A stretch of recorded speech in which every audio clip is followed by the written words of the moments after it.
নমস্কার বন্ধুরা, শীতকাল এসে গেছে, সেজন্য পিঠেপুলি বা মিষ্টি যে কোনো ধরনের মিষ্টি আমরা বাড়িতে তৈরি করে নেওয়ার চেষ্টা করি। আজ দেখুন চিড়ে দিয়ে একটা সুন্দর মিষ্টি, চিড়ের রস ভরা।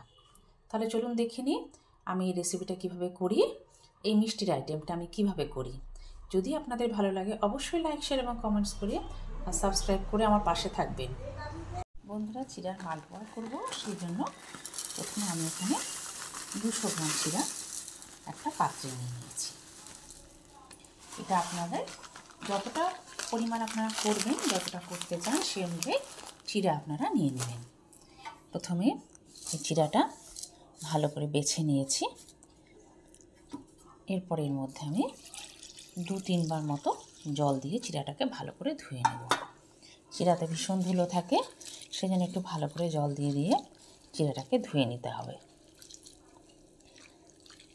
দেখো, একটু ভালো করে কষলে কষলে চিড়াটাকে ধুয়ে নিচ্ছি।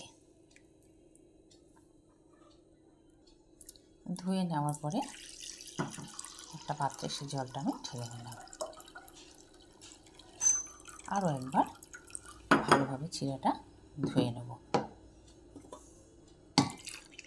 একটু বেশি করে জল দিয়ে আমি চিড়াটাকে ধুয়ে নিচ্ছি। প্রচুর নোংরা থাকে, প্রচুর ধানও থাকে। ধানগুলো আমি কিছুটা আগে বেছেও নিয়েছি, তারপরেও আমি ধানটা পরিষ্কার করে নিলাম। জলটা দেখুন কি নোংরা জল বেরিয়ে গেছে চিড়া থেকে।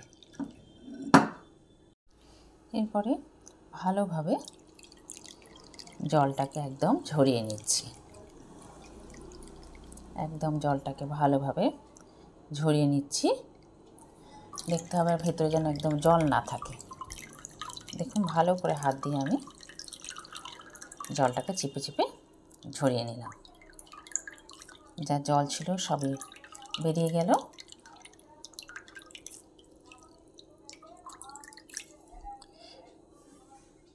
দেখো, একদম ভালোভাবে জলটা পুরো ঝরিয়ে এটাকে এইভাবে আমি 10 মিনিট রেখে দেবো। এটা ঢাকা দিয়ে আমি 10 মিনিট রেখে দিচ্ছি। এরপরে ঢাকাটা তুলে ফেলছি। দেখুন, জলটা একদম সুন্দরভাবে ঝরে গেছে। এক এক করে আমি এর মধ্যে কিছুটা এলাচের কুচি দিয়ে দিলাম, কিছুটা কিশমিশ দিলাম। আপনাদের যতটা মনে হবে, যতটা জিনিস করবেন সেই অনুযায়ী এগুলো দেবেন। এরপর আমি এর মধ্যে 1 চামচ মতো ঘি দিয়ে দিচ্ছি। এটা আপনাদের যতটা মনে হবে, আপনারা যতটা পরিমাণ জিনিস নেবেন সেই অনুযায়ী ঘি দেবেন। আমি এখানে 1 চামচ মতো ঘি দিয়ে দিলাম। আরও এর মধ্যে দিচ্ছি গুঁড়ো দুধ।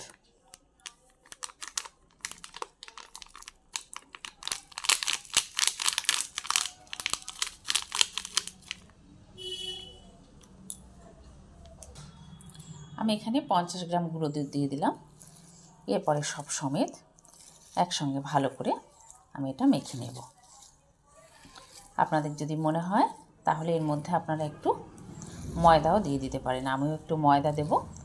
ময়দা দিলে আমি যখন এটা যে কোনো শেপই আপনারা দেন না কেন, গোল বা চ্যাপ্টা, তাহলে সেটা করতে একটু সুবিধা হবে। সেজন্য আমি মেখে নিচ্ছি। এর মধ্যে আমি এরপর একটু ময়দা দিয়ে দেব। এছাড়া আমি ভেতরে 1 চামচ চিনি দিয়ে দিলাম। মাখার সময় আরও 1 চামচ চিনি আমি এখানে দিয়ে দিলাম। এরপরে আমি ভালোভাবে চিনিটা পুরোটার সঙ্গে মিশিয়ে দিচ্ছি।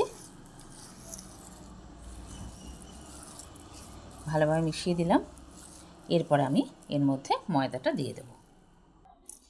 এরপরে আমি এখানে অল্প পরিমাণে ময়দা দিয়ে দিলাম। সব দিয়ে পরে ভালোভাবে আমি এটা মেখে নিচ্ছি। এরপরে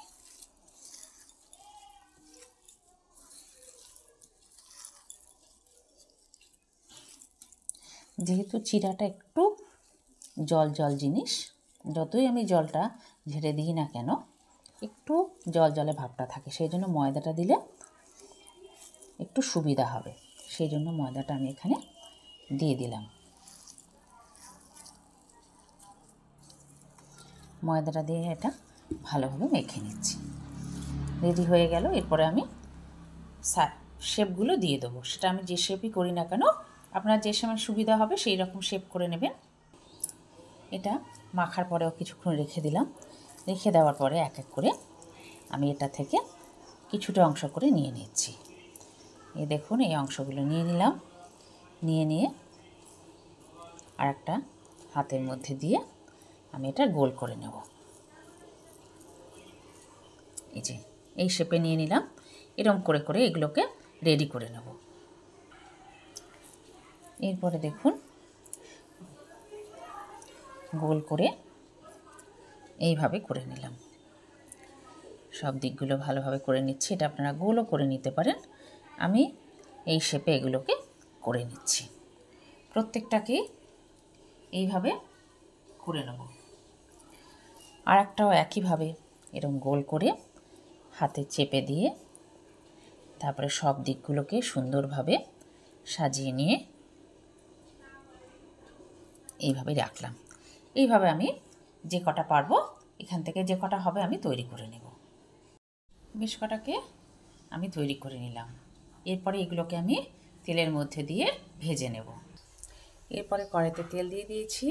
তেলটা বেশ একটু গরম হয়ে গেছে। সেই সময় এক এক করে আমি তেলের মধ্যে ছেড়ে দিচ্ছি। তেলের মধ্যে যখন দিচ্ছি, প্রথমে গ্যাসের ফ্লেমটা একটু বাড়িয়ে রেখেছি। তারপরে এক এক করে গ্যাসের ফ্লেমটা কমিয়ে দিয়ে এগুলোকে ভালো করে ভেজে নেব।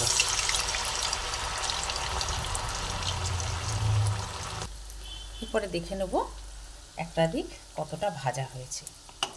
গ্যাসের ফ্লেমটা যেহেতু একটু কমিয়ে নিয়ে ভেজে নিচ্ছি, সেজন্য ভাজা হতে একটু সময় নিচ্ছে। একটা দিক কিছুটা ভাজা হয়ে গেছে, সেজন্য এক এক করে এগুলোকে উল্টে দিচ্ছি। এগুলো একটু আলতো হাতেই উল্টাতে হবে। আলতো হাতে এগুলোকে উল্টে দিলাম। সব কটাই কি সুন্দর দেখুন উল্টাতে পারলাম। এরপরে দুটো দিকে দেখুন সুন্দর লাল লাল করে ভেজে নিয়েছি। ভেজে তেলগুলো ঝরিয়ে নিচ্ছি। ঝরিয়ে নিয়ে এরপর আমি চিনি শিরাটা রেডি করব, সেটাও দেখিয়ে দেবো। তারপরে ওটার মধ্যে এগুলোকে দিয়ে একটু ফুটিয়ে নেব। এরপর একটা বাটিতে জল বসিয়েছি, জলটা ফুটে গেছে। সেই অবস্থা আমি এর মধ্যে কিছুটা এলাচ গুঁড়ো করে নিয়েছি, সেই এলাচটা দিয়ে দিলাম। এছাড়া চিনিও এর মধ্যে দিয়ে দিলাম। আমি হাফ বাটি চিনি দিলাম। এরপরে চিনি শিরাটাকে আমি তৈরি করে নিচ্ছি। এই যে জল জলে ভাবটা থাকছে, এটা যখন একটু আঠা আঠা হয়ে যাবে তখন বুঝতে হবে শিরাটা আমার তৈরি হয়ে গেছে। খুব সুন্দরভাবে ফুটছে দেখুন। ফুটে ফুটে এই শিরাটা এখনও তৈরি হয়নি, এখনও পাতলা আছে জলটা, কিন্তু আস্তে আস্তে এরকমভাবে ফুটে আরও অন্তত 10 মিনিট মতো এটাকে ফোটাবো। ফুটিয়ে তারপরে এটা রসটা তৈরি করব। আরও 10 মিনিট করে সুন্দরভাবে আমি চিনির শিরাটাকে রেডি করে ফেললাম। এক এক করে আমি এর মধ্যে যে চিড়ার বলগুলো রেডি করেছিলাম সেগুলো এক এক করে এর মধ্যে দিয়ে দিলাম। দিয়ে এইভাবে আমি 3-4 মিনিট মতো ফুটিয়ে নেব।